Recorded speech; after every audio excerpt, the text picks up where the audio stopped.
My fiancée called me from Los Angeles at 2 in the morning. My card declined at the club, she said, her voice frantic, barely cutting through the loud background noise. Venmo me $3,000 right now, or they'll arrest me. I let her words hang in the air for a moment, the weight of her panic seeping into the silence of my apartment. I was half asleep, my mind still foggy from a long day, and I didn't feel the urgency that she seemed to expect. I could hear her breathing hard, the rush of adrenaline in her voice. My thoughts were slow, too slow for this kind of crisis, and it took me a second to piece together what she was asking. My fiancée, Vicky, was at a nightclub in LA, surrounded by flashing lights, music thumping in the background, and a crowd that didn't care about her mounting debt. The idea that she would call me for $3,000 at 2 a.m. struck me as ridiculous. I could already feel my irritation building, a familiar weight pressing down on my chest. I took a deep breath, trying to push away the sleepiness that still clung to me. "Call your daddy," I replied calmly, not hiding the annoyance in my voice. I didn't wait for her response before I turned off my phone and rolled over in bed. The next morning, the world was quieter. I woke to the dull hum of my phone, the faint memory of a dream quickly fading as I turned it back on. There was a missed call. Then, another. And another. Then, came a voicemail, several in fact. I sat up and rubbed my face, blinking away the grogginess. I didn't expect the next call to come from a police station. "Is this Neil?" a voice asked on the other end. I froze, the air in the room suddenly feeling colder. "We have your fiancée, Vicky Bryant, in custody. She asked us to contact you. There's an issue with an unpaid bill at a nightclub." The officer's words were slow, measured, like they were trying to soften the blow. But nothing could soften what I was feeling at that moment: shock, disbelief, and a rising sense of dread. The last thing I expected was for Vicky to end up in jail over a club bill. And yet, here we were. I leaned back against the bed, still holding the phone in my hand. My mind raced, but my body remained still. Like I was waiting for the world to make sense of the chaos she'd created. She had this way of pulling me into her world. A world where the rules didn't apply, where money flowed without boundaries, and where her problems were always mine to fix. But not this time.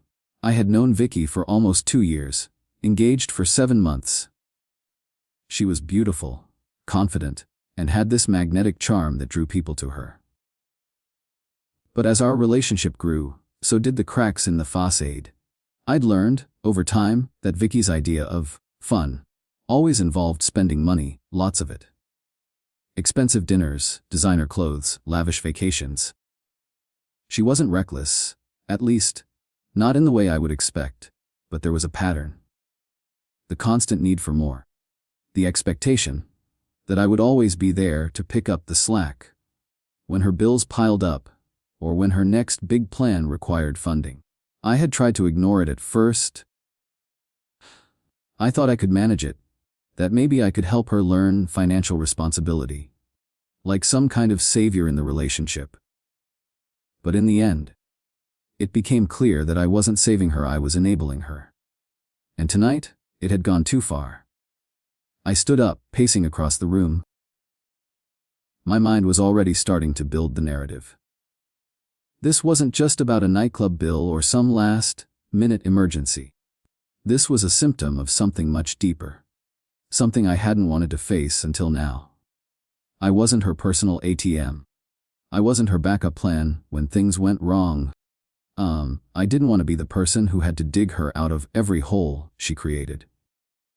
And yet, I was standing at the precipice of a choice I hadn't prepared myself for. Should I go to her now, rescue her from the mess she'd gotten herself into? Or should I let the consequences catch up with her? I looked down at the phone in my hand.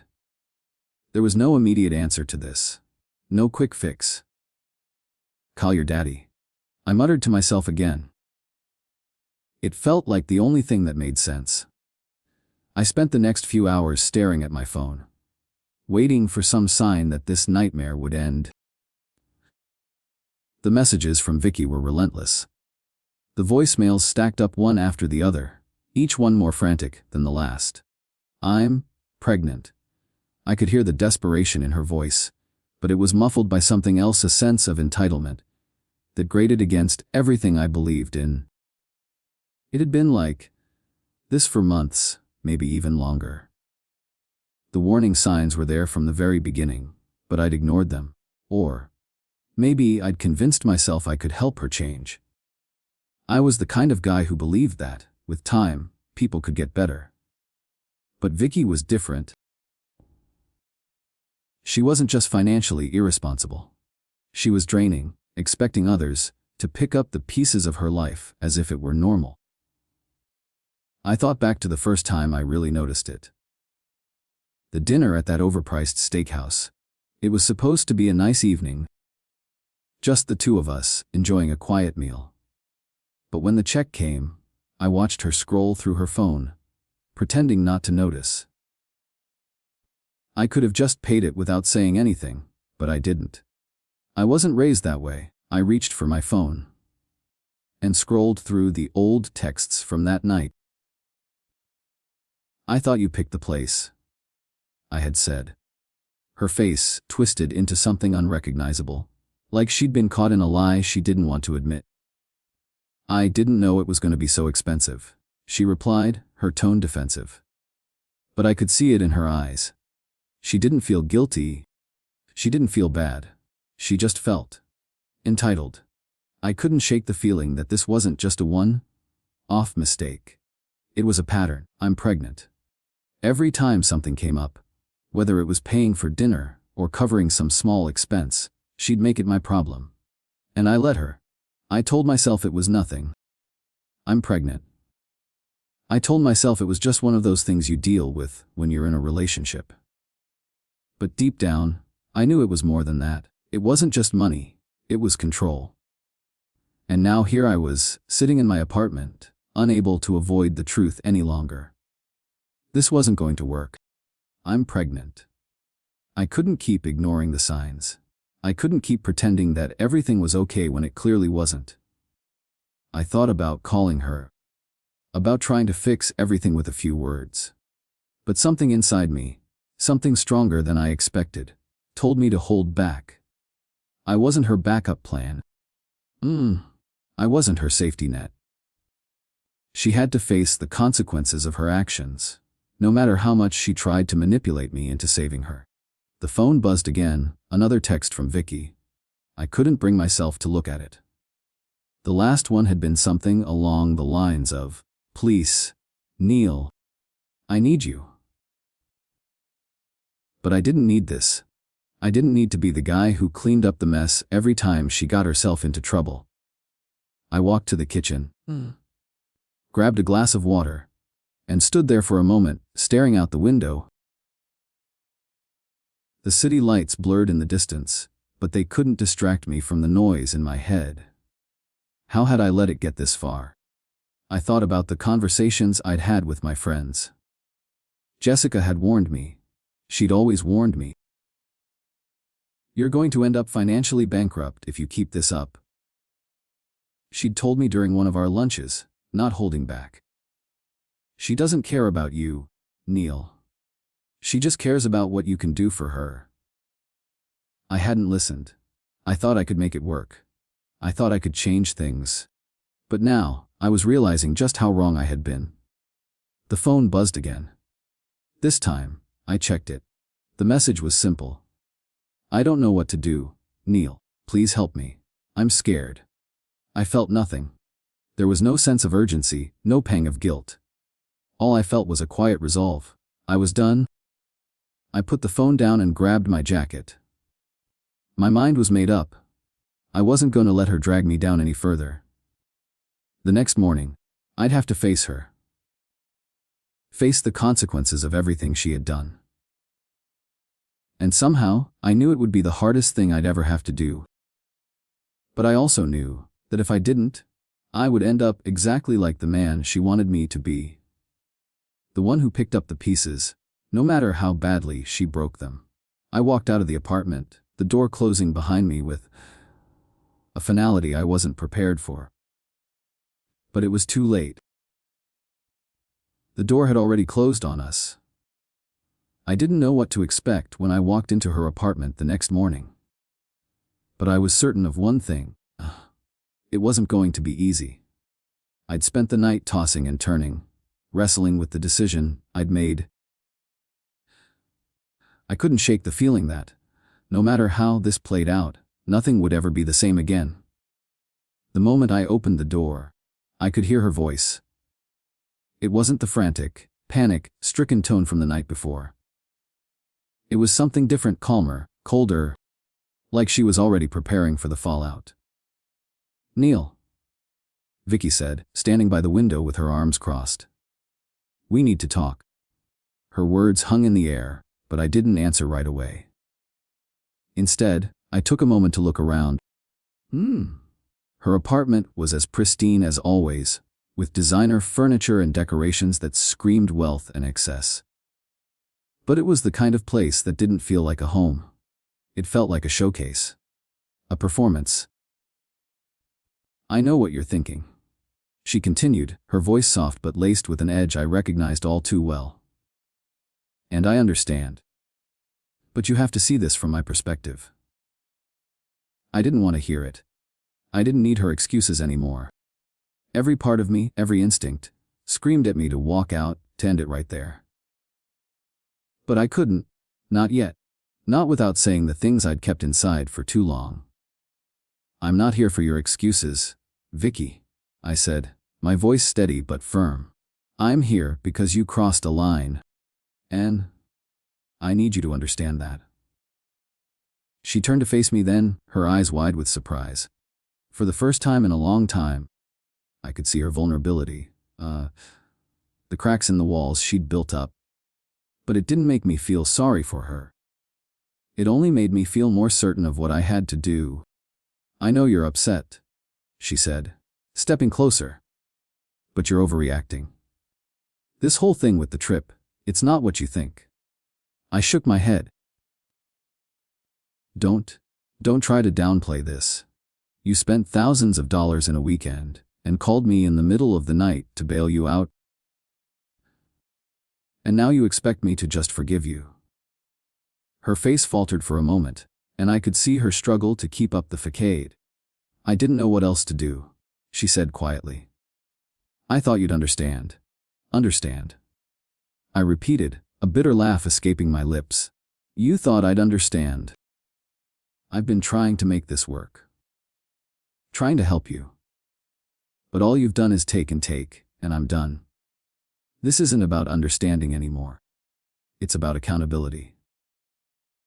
She stood there, her arms still crossed, but I could see her confidence begin to crumble. "I never meant to hurt you," she said, almost pleading. "You know that, right? You don't get it, do you?" I asked, my voice rising without me intending it to. "It's not about hurting me. It's about you using me. You've been using me for months. Maybe even longer, and I let it happen. I thought I could change things. I thought we could make this work." I could feel the weight of every word as I said them.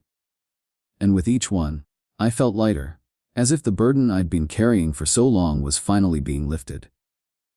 "I'm done trying to fix this," I continued. "I'm done pretending that everything is fine when it's not. I'm done with the lies, the manipulation, the money. It's over, Vicky." She stared at me, her eyes narrowing, her lips pressed together as she fought to control her emotions. I could see her working through it, calculating her next move. "I won't just let you walk away," she said finally, her voice colder now. "You think you can just cut me off and be done with it? No, Neil? That's not how this works." I could feel the shift in the air, the tension crackling between us. For the first time, I wasn't afraid of her reaction. I wasn't afraid of what she might do or say. I had made my decision, and I wasn't backing down, I'm not your safety net, I said, my voice steady. I'm not here to pick up the pieces of your life anymore. You need to take responsibility for your actions, just like the rest of us. And if you can't do that, then there's nothing left to talk about. She looked at me for a long moment, her face hardening as she processed my words. The silence between us was thick, heavy with the weight of everything that had led us to this point. Finally, she nodded, her expression unreadable. Fine, she said, her voice barely above a whisper. But you'll regret this. You'll see. I didn't respond. There was nothing left to say. I turned and walked out the door, the sound of it clicking shut, behind me a final punctuation mark on everything that had led up to this moment. As I stood outside her apartment, the weight of my decision settled in. It felt like a long time since I had felt this sure of anything. Sure of myself, sure of what I needed to do. And for the first time in months, I felt free. The next few days passed in a blur. I didn't reach out to Vicky. I didn't want to. And yet, I couldn't shake the feeling that everything around me was falling apart. It wasn't just the relationship. It was everything. My routine, my thoughts, my sense of stability. It all felt fragile, like it was one step away from crumbling. At work, things were no better. I found myself distracted, unable to focus on anything other than the mess Vicky had created. The late-night phone call, the lies, the escalating debt, it all felt like too much to ignore. But I couldn't let it consume me. I knew that, if I let my mind keep circling back to her, I wouldn't be able to move forward. It was a Saturday when everything blew up. I was on the couch, scrolling through some old photos on my phone when my screen lit up with a notification. It was from Vicky. The message was short. I need you. Please, Neil. I messed up. I really need you now. I stared at it for a long time, reading it over and over. Part of me wanted to feel sorry for her. Part of me wanted to go to her, to fix things. But I had already seen the pattern. I had already learned that no matter how many times I bailed her out, the cycle would never end. She would always come back for more. I set the phone down, my hands shaking slightly. I wanted to ignore it, to pretend it didn't exist, but I knew I couldn't. I wasn't ready to completely shut the door. Not yet. Not when everything was still so fresh. My phone buzzed again. This time it was a call from her. I didn't pick up. But the voicemail came through. Neil, please. I'm in real trouble this time. I don't know what to do. I'm scared. I closed my eyes. I'm pregnant. I could almost hear her voice breaking through the phone. There was a part of me that wanted to jump into action, to be the knight in shining armor, to rescue her, like I had done before. But I knew better now. I wasn't the solution to her problems. I never had been. And then, the voicemail took a darker turn. I'm not even sure how to get out of this. I'm at a club, and they're holding me.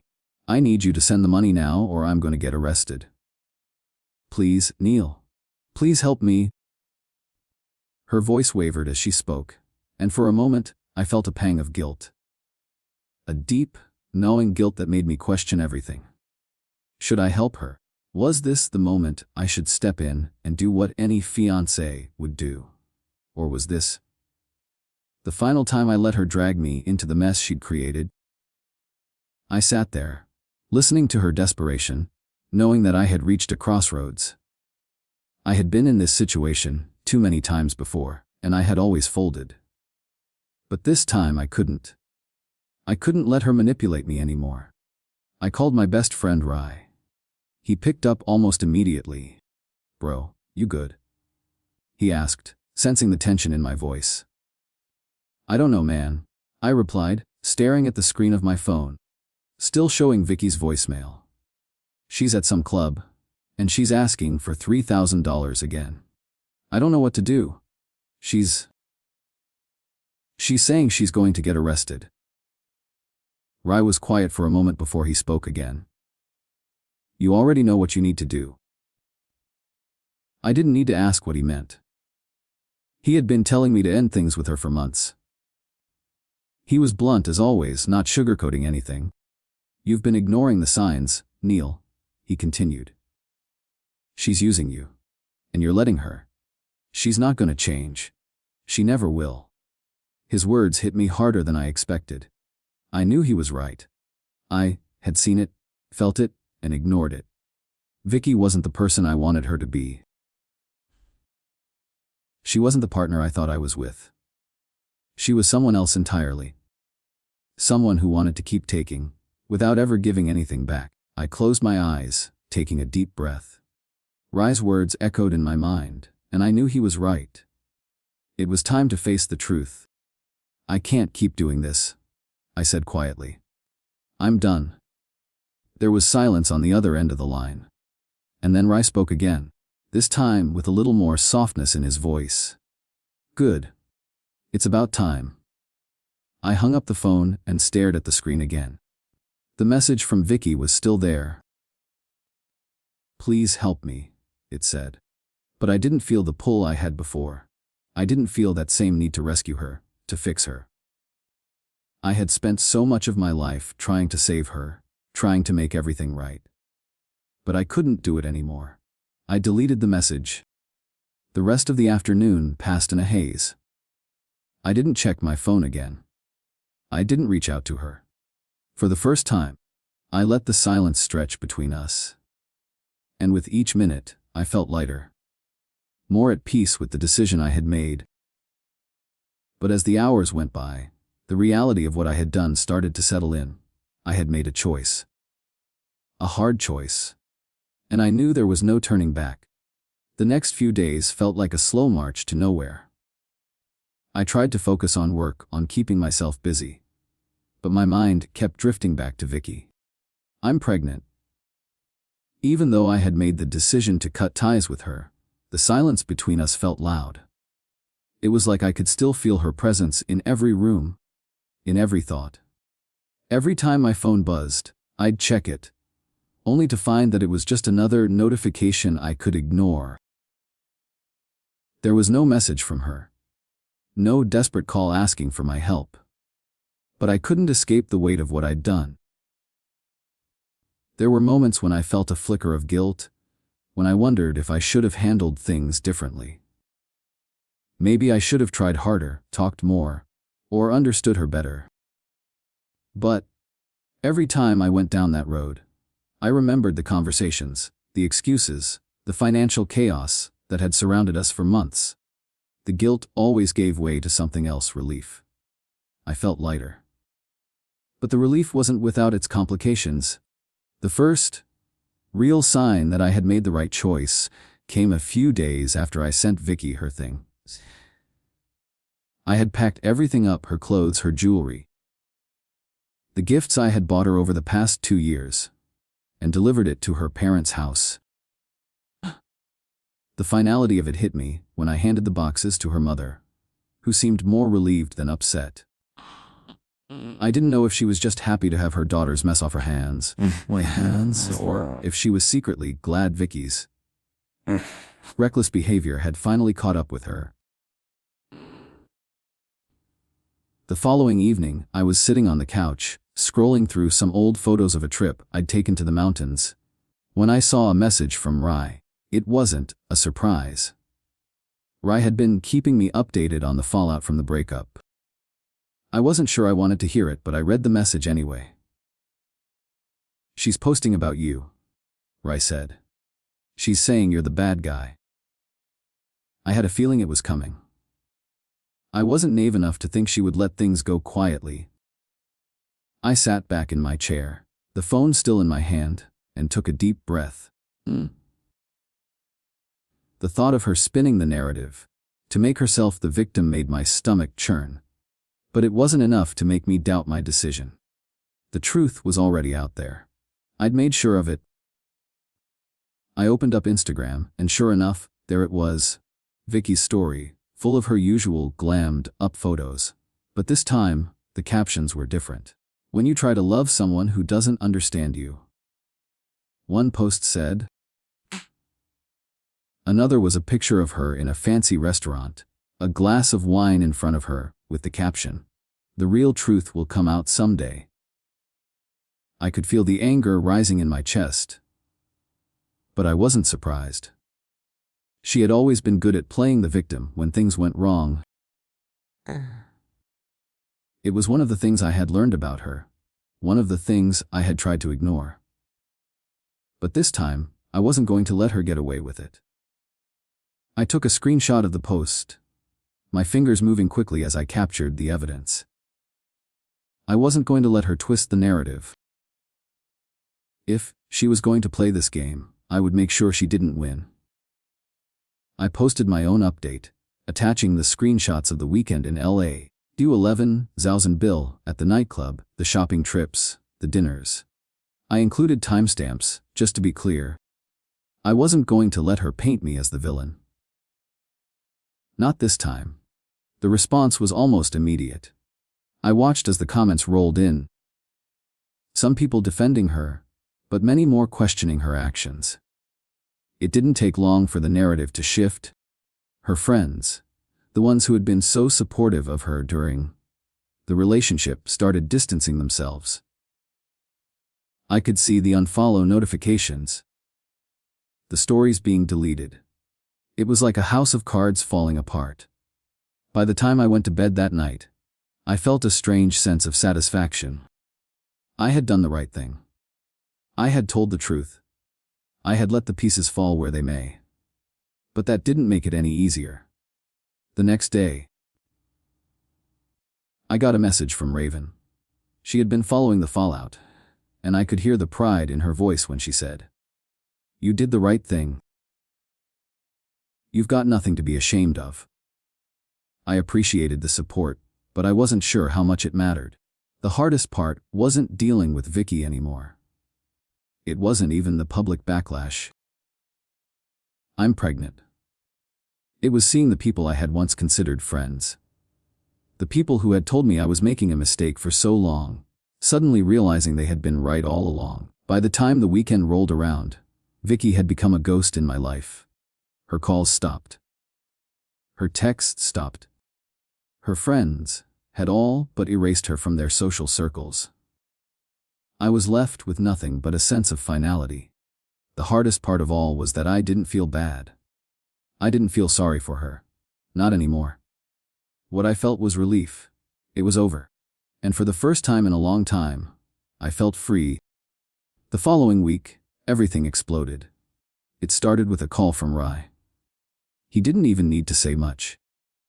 The tone in his voice was enough. "She's at it again, man," he said. "You need to see this." I opened Instagram, my heart already pounding before I even saw the notifications. There, in full view, was a post from Vicky. This time, it wasn't just a cryptic caption or a sad selfie. It was an all-out assault.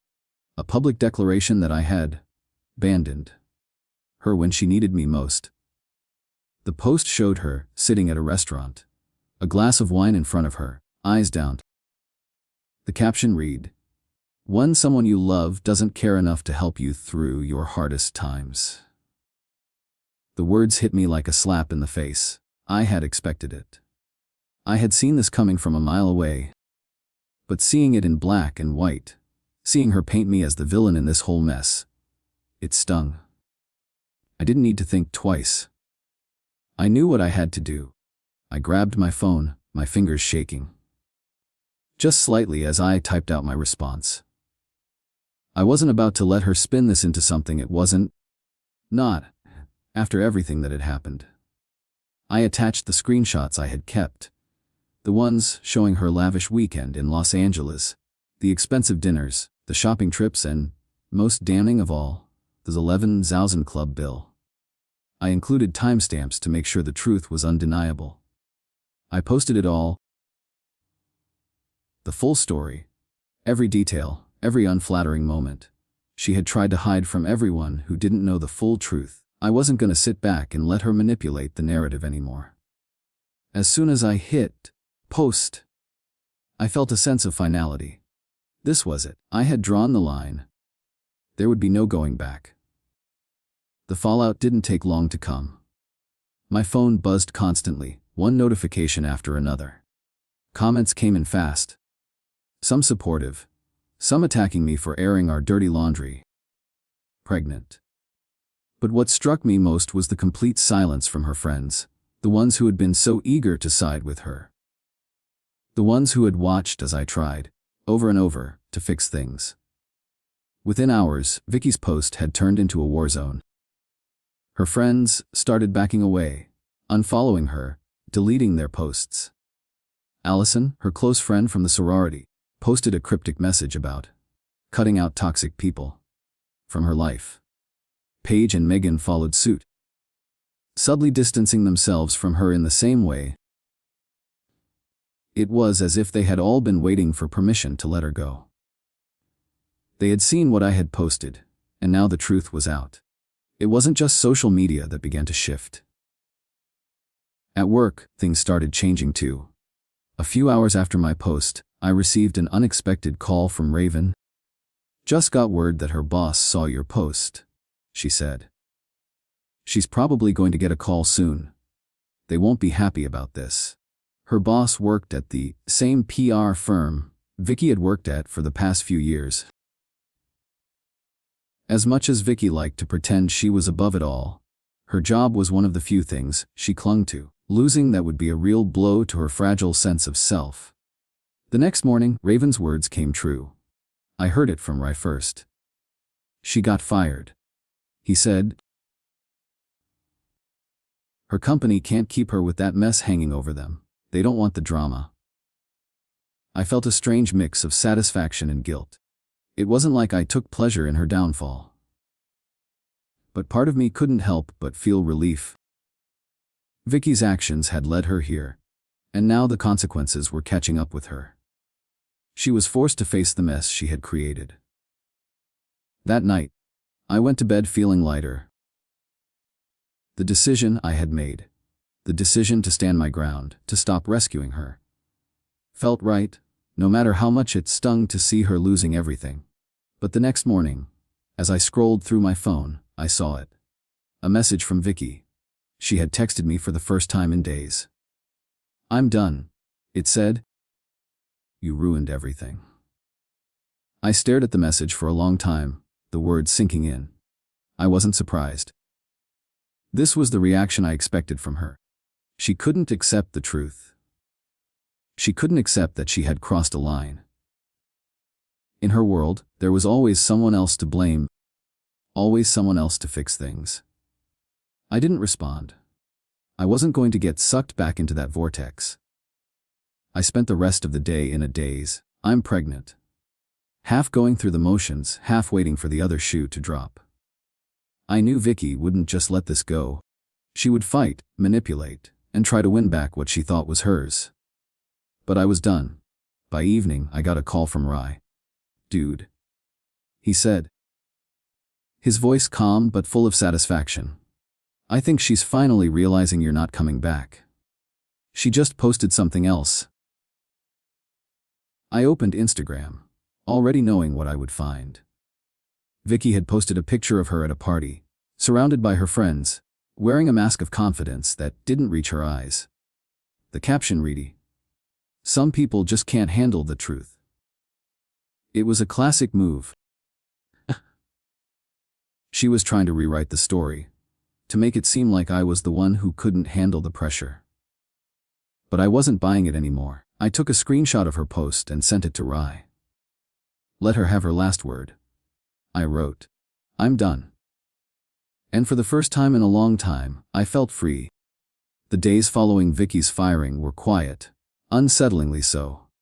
I spent my time at work, keeping my head down, trying to avoid the spiraling thoughts about everything that had happened. I'd made my decision. I had done what I needed to do. And yet, there were moments when I felt that nagging pull of guilt.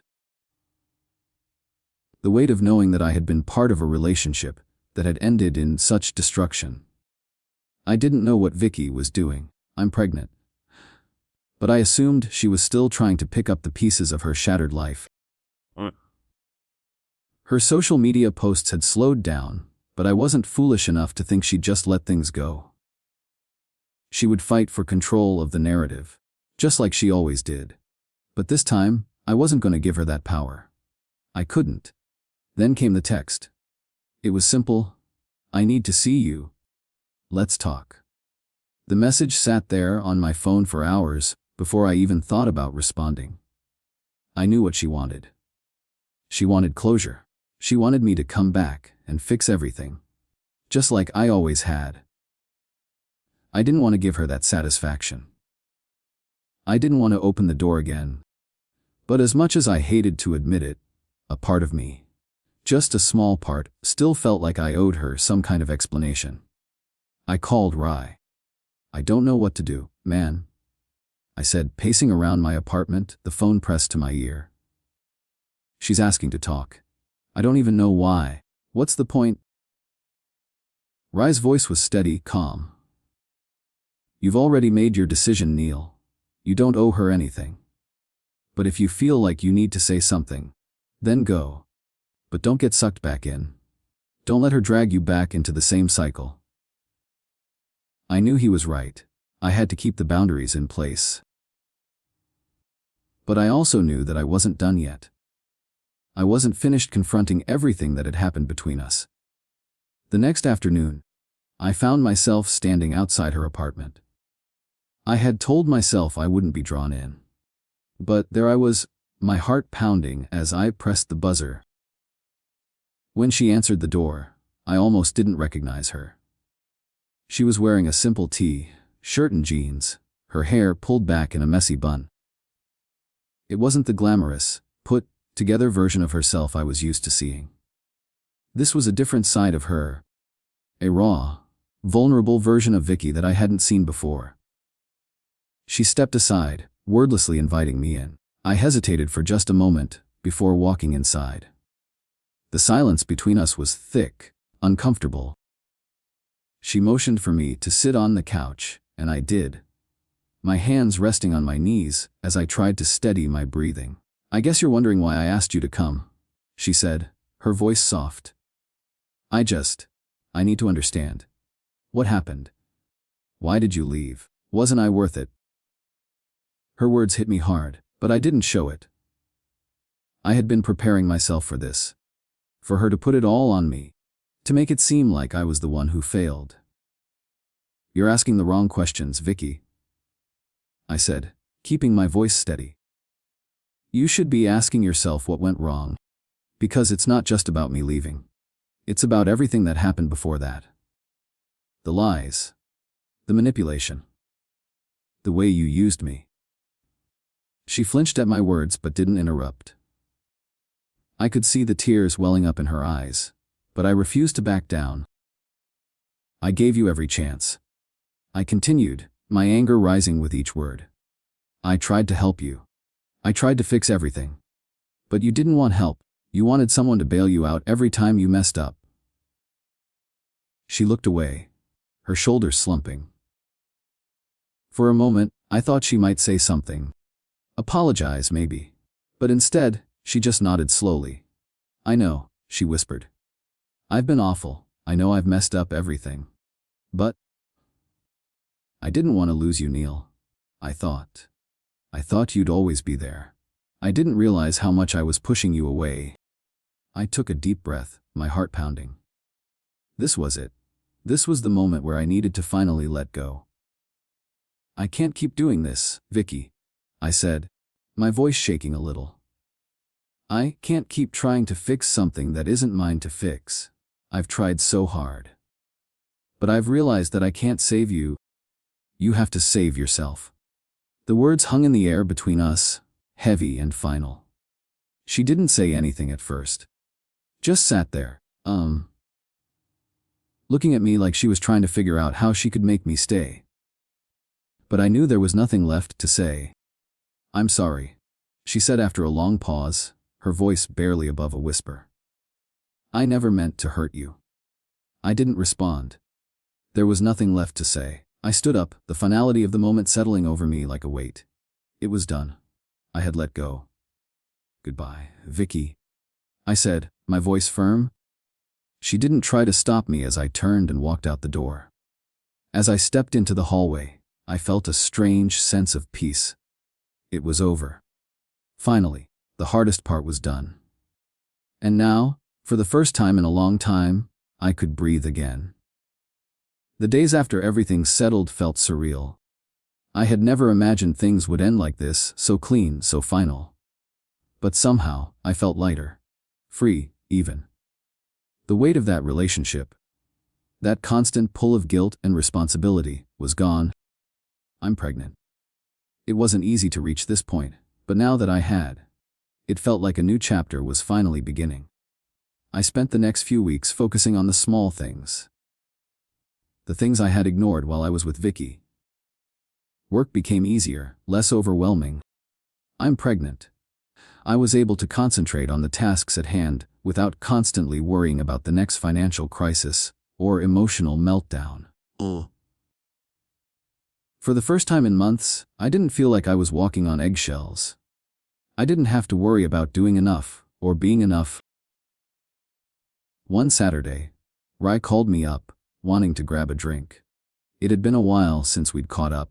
I hadn't really had the time to see anyone, to let myself heal, but today felt different. I felt like I could breathe, like it was okay to re-enter the world outside the bubble of the breakup. I met him at the bar later that afternoon. As soon as I walked in, I spotted him sitting at a table by the window, looking out at the street, his usual laid-back smile on his face. "Hey man," he said, standing up as I approached. "Glad you could make it." I smiled, sitting down across from him. "Yeah, I'm glad I'm finally back to normal." "Good to hear," he said, his eyes sharp. "I've been thinking about what you did. You know, posting everything. That wasn't easy." I looked at him, a little surprised. "You're not mad about it?" He leaned back, tapping his drink. "Nah man. I get it. You had to set the record straight. But I know it wasn't easy for you to expose all that. You could have just walked away quietly, but you didn't, and I respect that." I looked out the window for a moment, the street bustling with people, as the sun started to dip lower in the sky. It felt good to be here, to be present, without the weight of Vicky's drama hanging over me. I hadn't realized how much of my mental energy had been spent managing her mess until it was gone. I just couldn't do it anymore. I said, the words feeling final. I couldn't keep being the guy who cleaned up after her. She never got it. She never understood why I was doing what I did, and I realized I was doing it for the wrong reasons. Rai nodded, his gaze steady. "You were saving her. But you can't save someone who doesn't want to save themselves." I sighed, rubbing my temples. "Yeah. I thought I could. I thought if I just kept giving, kept helping, she'd see that. But it wasn't enough." "You can't keep pouring from an empty cup," Rai said. "You learned that the hard way, but you're better for it now." I smiled at that. He was right. I had learned the hard way. And now I was finally ready to fill my own cup again. "Thanks for being there through all of it, man," I said, leaning back in my chair. "I don't think I would have made it through this without you." Rai shrugged, a grin spreading across his face. "You don't need to thank me. I was just doing what friends do. But I'm glad you're doing okay now. Really." The conversation shifted. And for the first time in a long while, it felt like I was just living in the moment. We talked about stupid stuff, things that didn't matter, and it felt good. It felt like I was rediscovering pieces of myself I hadn't realized I'd lost. When I got home that night, I sat on my couch for a while, just thinking. The weight of the past few months was still there, but it was smaller now, quieter. The space in my life that Vicky used to fill was starting to feel comfortable again. The next morning, I woke up early for a run. It was one of those perfect mornings, the air crisp, the sun just starting to rise, everything still calm before the world got too busy. I put on my shoes, grabbed my headphones, and went outside. As I ran, I could feel the freedom in every step. My breath was steady, my legs strong. It was the kind of peace I hadn't felt in a long time.